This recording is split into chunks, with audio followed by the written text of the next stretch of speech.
kulturu Nova svjetlost. Imat ćemo prilike da vidimo, upoznamo, čujemo autora Muhedina Glogića, koji je napisao zbirnu priča Valter se neće vratiti, a potom i zbirku poezije A dvije herende, Šapat duše. O knjigama će govoriti Ibrahim Osmanbašić, direktor i književnik, pjesnik i urednik, kao i poetesa Amra Kaltar. Bih zamolio da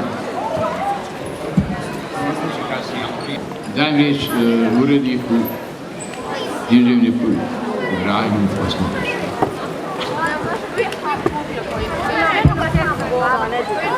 Sve vas srdačno pozdravljam.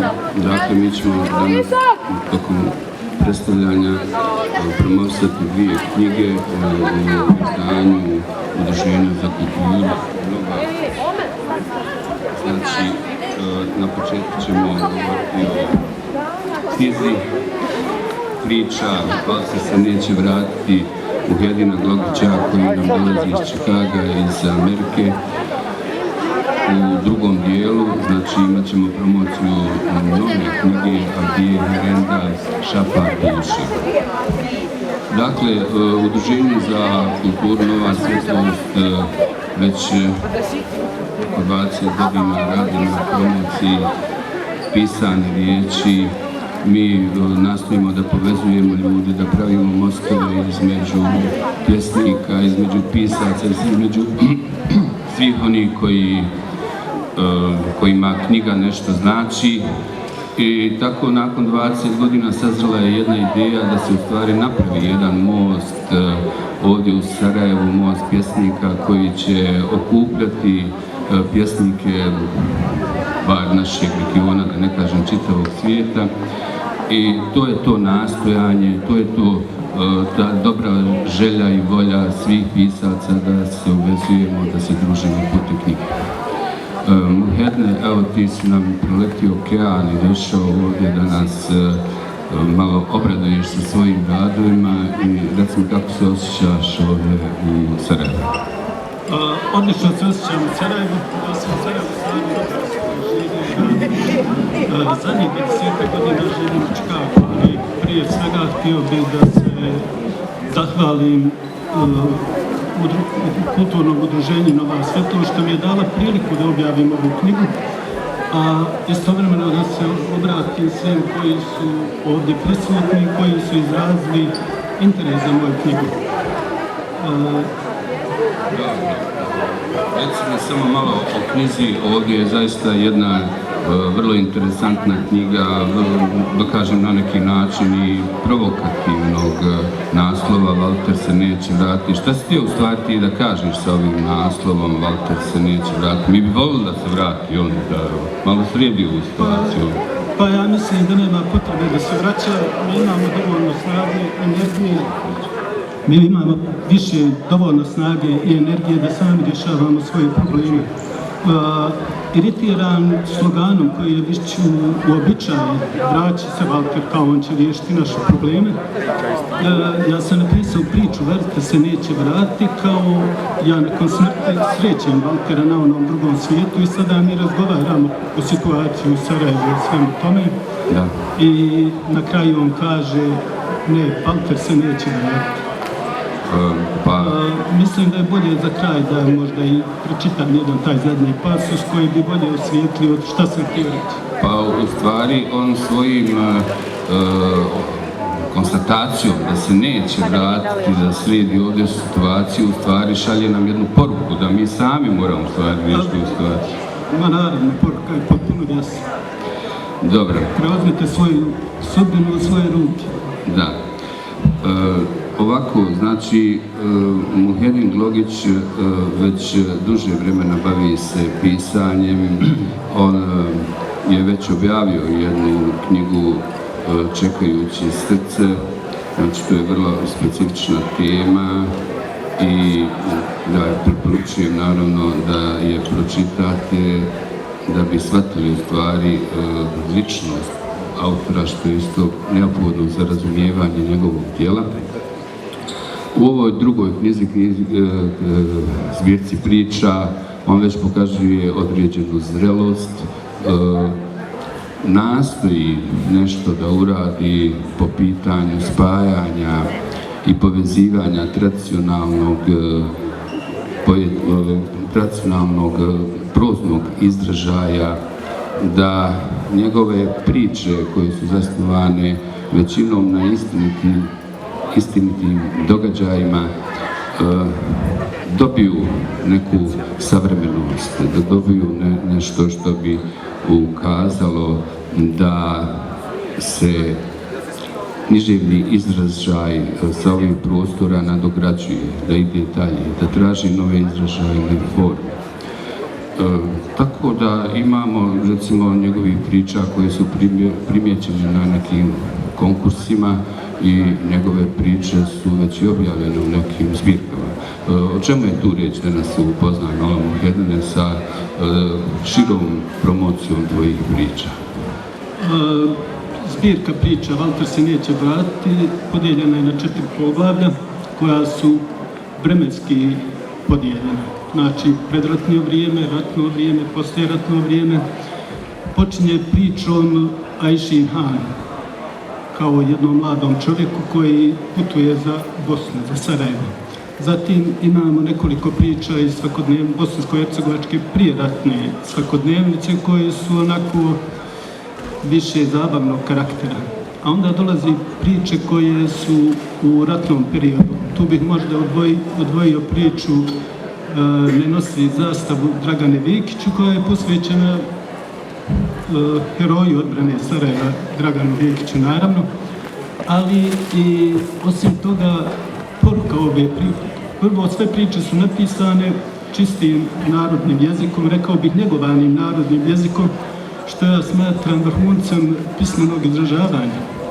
Jer mislim da trebamo njegovati svoju kulturu, svoj jezik i izbjegavati da se prilagođavamo, jer ćemo izgubiti identitet. Nastavak, znači bilo bi drugo poglavlje bilo u ratu, treće poglavlje je već ja sam u dijaspori i tu su utkane priče iz dijaspore, kako naši ljudi žive u dijaspori, na koji način se živi i tako. U svim tim pričama pokušavam da napravim spoj tradicionalnog i modernog i ja se nadam da sam uspio, to treba čitaoci da procijene. I šta bih možda rekao, 4. poglavlje je više kao sumiranje života, jednog životnog puta i tu su zastupljene priče Amin i Valter se neće vratiti i još dvije priče koje su... Društvo mrtvih pjesnika i akademici. Da. U toj priči, to kad ste već pomenuli akademici, malo i kritikujem i ne da kritikujem, nego upozoravam na pasivnost akademske zajednice koja narodu ne daje podršku, nego je sama uljudkanja u te neke privilegije jednostavno zaboravila koja je njihova stvarna uloga u društvu. Dobro. Reci mi, evo krenut ćemo u prvog poglavlja Ajši Han. Ta priča je slojevita, interesantna. Ona ima taj vjerovatno osnovu koja je stvarni događaj. Zaista je teško shvatiti da si baš išao u takvu imaginaciju, da si mogao toliko sitnih dijelova da sebi predočiš. Tako da, recimo, u čemu, recimo, nalaziš tu volju da se vratiš neko izvjesno vrijeme nazad, da oživiš sjećanje na neko prohujalo vrijeme? Da li je to nostalgija koju imate tamo u dijaspori ili su to neki umjetnički porivi? Pa šta znam, ima tu nostalgije dosta, ali u stvari ovo je jedina priča u toj knjizi koja nije u potpunosti istinita. Naravno ima dijelova istinitosti, a to je o jednoj ženi lijepoj iz bogate porodice koje je trebalo da bude da ima lagan život. Međutim, ona je izgubila sve članove porodice u ratu, u Drugom svjetskom ratu i ona je psihički oboljela. I meni je bilo nekako žao kada sam čuo za tu priču, pa sam onda napisao jednu priču o njoj, ali romantiziranu kao od jednoj voljenoj ženi. Kako je neki muškarac proveo život čekajući na nju.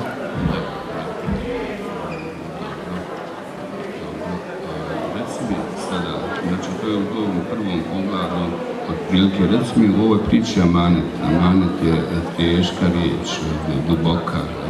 Znači, često se ovdje o amanetima priča u raznim kontekstima. Šta si ti htio da pošalješ poruku sa tom nekom riječju koja ima posebno značenje na ovom podneblju? A opet ste me iznenadili. Amanet jeste teška riječ, posebno u našem podneblju gdje praktično svako ima poneki amanet koji nekada nije u stvari teško i ostvariti, čak nekada i nemoguće. Pa ja mislim da nema čovjeka koji nije ostavio neku vrstu amaneta kod nas, a na taj način i ostavio jedan teret onima iza njega.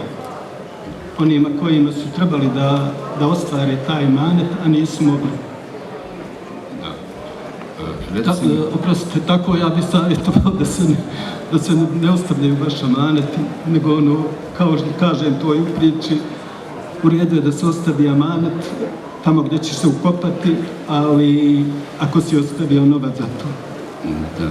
Tako da... Znači, neki racionalizam. Pa jedan racionalizam, ja amanet, ja ga neću davati. Dobro. Reci mi ovdje, ne nosi zastavu Dragane Vikiću, znači to je jedan kritički osvrt na postratne efekte koji su ljudi ostvarili. Znači mi sad vidimo zašto smo se mi borili i kako to izgleda, pa i ti si dio toga. Reci mi šta si htio sa tim pričama koji analiziraju postratni period? Pa to je više, ja sam proveo rat u Sarajevu, Dragana Vikića sam vidio nekoliko puta, ne poznajemo se lično, tako da nisam bio lično zainteresovan za njegov lijek i djelo, ali znaš šta je meni tada značilo ime Dragana Vikića, a 20 godina nakon rata ne sudim o tom čovjeku i to ovdje u Sarajevu, u gradu koji je on praktično odbranio. Jer jedina organizovana, u potpunosti organizovana jedinica u Sarajevu je bila specijalna jedinica Ministarstva unutrašnjih poslova i oni su naravno dali jedan možda najveći doprinos u prvim danima rata. Tako da ja u ovom knjizi znači imam dva heroja Sarajeva. Jedan je Valter Perić, a drugi je Dragan Vikić. Recimo, jesi ti razočaran ovim stanjem u društvu? Da li si se ti borio za ovakvu Bosnu i Hercegovinu? Pa ja sam bio pripadnik oružanih snaga Bosne i Hercegovine, bio sam i ranjen, ali nisam se borio za ovakvu, ali nema šta biti razočaran, treba nešto uraditi, promijeniti. Ti to radiš pričama? Pa ja pokušavam da ukažem na neke stvari, da sa svoje strane učinim šta mogu i gdje s malo izdaljine, ali činim se radim više nego mnogi koji su ovdje prisutni. Pa mnogi su zamijenili to oružje, neko koji puca, koji ubija sa perom. Je li to i tvoja odluka? Pa ja mislim da je svaki rat počinje perom. Mislim, pero je jako moćno oružje, tako da nikako ga ne smijemo zanemariti i treba ga koristiti što više, naravno u pozitivnom smislu. Da. Reci mi sada malo, to je nama veoma interesantna tema, znači naši ljudi u dijaspori, ta veza, pa i tu te posljedice neadekvatnog tretmana, neadekvatne komunikacije, isto frustracija koja nastaje usled nerazumijevanja institucija prema jednom velikom broju naših ljudi koji ima tu nostalgiju snažnu vezanu za domovinu. Amerika, vrlo slikovito. Šta si ti htio time da nam kažeš? Pa Amerika, u stvari priča u kojoj tokom leta od Sarajeva do Čikaga, čini mi se do Pariza da je bilo. Razgovaram sa nekom gospođom koja je nezadovoljna stanjem u Americi. A onda govori uz to da je dobila kuću, da su djeca dobila, uspjela da napravi kuću i da isplati, da djeca dobila školarine i završili dobre fakultete, dobili dobre poslove, sve dobili. A onda takva jedna gospođa kaže da nije zadovoljna u američkom društvu i to zove već Amerika. Ja se ne bih složio s tim. Nije ona nezadovoljna Amerikom. Amerika pruža dovoljno. Ja živim u Americi već 20 godina. Ali je taj raskorak između nas, u nama, koji je u nama, između dvije kulture, iz onoga gdje nas srce želi i ono što nam daju bolju egzistenciju, taj problem u nama. I ta gospođa je stalno pričala o kapi, kako nema s kim da popije kapu. Nije u pitanju kapa, u kapu mi imamo američke sve vrste naše kape i to, ali nema onog, što bih rekao, rahatlika, nema onog druženja, nema one opuštene atmosfere, pa neki bi rekli nema srdaha, što je nama kao vrhunac nekog dobrog života. Imaš još nekih priča ovdje tamo, znači o tom stanju našeg čovjeka, da li ta nostalgija ima zaista i te inspirativne neke odjeke u ljudima koji vole pisati? Pa šta znam, nekako moja generacija, znači, meni je 56 godina, ona je nekako slomljena ratom, izbjeglištvom u jednoj državi, u drugoj državi, a onda žele da naprave život na dva mjesta, na dva kontinenta. Pa mnogi kaže, radimo dva posla, ne možemo da živimo bez dva posla. Ja nikada nisam radio dva posla, ali za dobar život u Americi je dovoljan jedan posao. Ali mi pravimo život u Bosni i život u Americi. I taj jedan posao koji radimo u Americi, koji nas slomi praktično, mi gradimo u Bosni. Tako da ne možemo mi tu kriviti za bilo šta Ameriku, niti Bosnu za bilo šta, nego jednostavno da se malo prilagodimo, da vidimo, da nađemo modus, da živimo na jednoj stolici ili jednoj pa drugoj, ali ne na obje stolice istovremeno. Koliko bi jedan racionalniji tretman institucija naših ljudi u dijaspori u stvari pomogao da se to relaksira, da se ljudi malo bolje osjećaju? Ipak, koliko ja znam, ljudi su razočarani kad dođu do konzulata, do naših ambasada, zaista to je frustrirajuće. Znači, šta bi poručili institucijama da malo povedu računa prema vam? Šta je suština problema? Pa ja sam bio radnik Ministarstva vanjskih poslova 6 godina i radio sam u ambasadama u Bernu i u Bonu, Njemačkoj, znači u Švicarskoj i Njemačkoj. Pa šta znam, mislim da se može uraditi puno više, da se zbliži, da se napravi taj bolji kontakt među našim iseljenicima praktično, ili ovdje je sad uobičajen naziv dijaspora. A mislim da se tu može puno uraditi, ali mislim da cijelo društvo, pa čak i stanovništvo i narod u Bosni i Hercegovini, mislim da može puno uraditi da se malo ukaže na tu apsurdnost života na dvije strane, da niko ne mora da ulaže previše u Bosni, neka ulaže samo ono koliko mu je dovoljno da ovdje ima kvalitetan život. Tako da se malo opusti ta situacija, da ima bolja komunikacija između dijaspore i ovih stanovnika koji su ostali ovdje. Meni se lično ne sviđa taj izraz dijaspora, nekako mi je malo tuđi, bio mi je draži naši ljudi u privremenom radu u inostranstvu, to mi je bilo malo humanije. Ali to znači ne mogu ništa da učinim, mada bi mogli institucije narodne naprave neki malo prigodniji izraz, ali nekako da se zbliži malo, da budemo kao jedno, da budemo više u zajedničkom planu, ne da se okrećemo praktično jedni protiv drugih ili šta ja znam, mislim da može to puno bolje sa puno više ljubavi, više pažnje, više razumijevanja i može puno bolje. Pa evo, da ne budemo tako širokog spektra aspekta kritikovanja odnosa društva. Evo, malo ćemo se osvrnuti na ovaj Sarajevski sajam koji isto, znači možemo ovdje vidjeti da često izlaze ljudi iz dijaspore, promovišu svoje knjige. Ja lično smatram da nisu dovoljno zastupljeni, da nije određen tretman koji bi zaista trebali oni da imaju. Veliki broj knjiga ovdje na ovom sajmu u stvari financiraju naši ljudi i oni se promovišu ovdje. Pa evo, gledao sam nagrade koje dobijaju, nema nigdje da se pominje dijaspora. Znači, ja smatram da je veoma značajan postratni utjecaj i doprinos naših ljudi iz dijaspore o književnosti Bosne i Hercegovine, tako i izdavaštva. Pa šta ti misliš da, evo, pokrenemo jednu inicijativu da se ovdje na sajmu dodijeli jedna nagrada, možda jedan papirić mali, ne moraju neke statue, koska, za naše pisce iz dijaspore?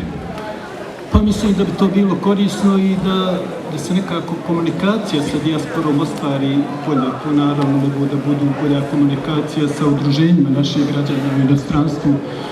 Tu mogu konzulati da urade puno više, jer ambasada rade jedan dio posla, a konzulati rade dio posla vezan za naše građane u inostranstvu. Znači, konzulati su ti koji bi mogli uraditi puno više i šta znam, mislim, lijepo je dobiti nagradu. Evo, ja sam dobio jednu nagradu baš u vašem ovom konkursu za najbolju priču, šta znam, dobio sam 3. mjesto, ni prvo.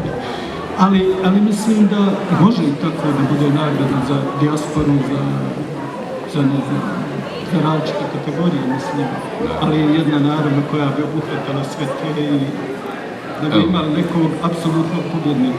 Ja mislim da ovdje ima dobronamjernih ljudi u organizaciji ovog sajma i da su oni ovo čuli, da će malo razmisliti na sljedeće. I evo, reci nam još za kraj, šta bi mogao reći o svojoj knjizi, da si ti zadovoljan, je već promovisana kod nas u udruženju, znači kako sad izgleda i da li si uspio te poruke da oblikuješ kako si imao ideju na početku i kakav je povratni efekt. Ipak je dosta ljudi već pročitalo tvoju knjigu i rekla svoje utiske. Pa, moje povratne informacije od ljudi koji su je pročitali jako su pozitivne. Neko ostavi za sljedeće sedmice da pročita ili šta znam, a onda uzme jednu priču, pa onda pročita cijelu knjigu. Tu je 19 priča, kratke su. Gledao sam da budu sažete, da nema nijedna riječ koja je suvišna, znači da svaka riječ koja je napisana da ima svoju svrhu i svoju funkciju. Iskreno da budem, jako sam zadovoljan sa ovim što sam napisao. Ne mislim da je to moj vrhunac, ali eto, Bože zdravlja, pa vidjet ćemo, bit će vam da još izdanja novih knjiga, novih priča.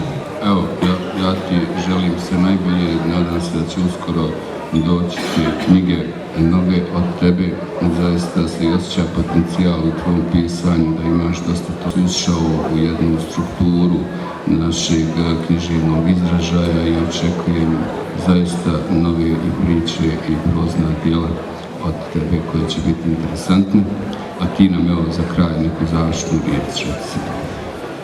Pa ne ništa posebno reći, u stvari ja sam, evo za kraj možda bilo ovo prigodno, ja sam 15 godina bio izvan svih tokova kulturni i svih drugih, dobro, čitao sam novine i to, ali nisam bio koristan ni na koji način.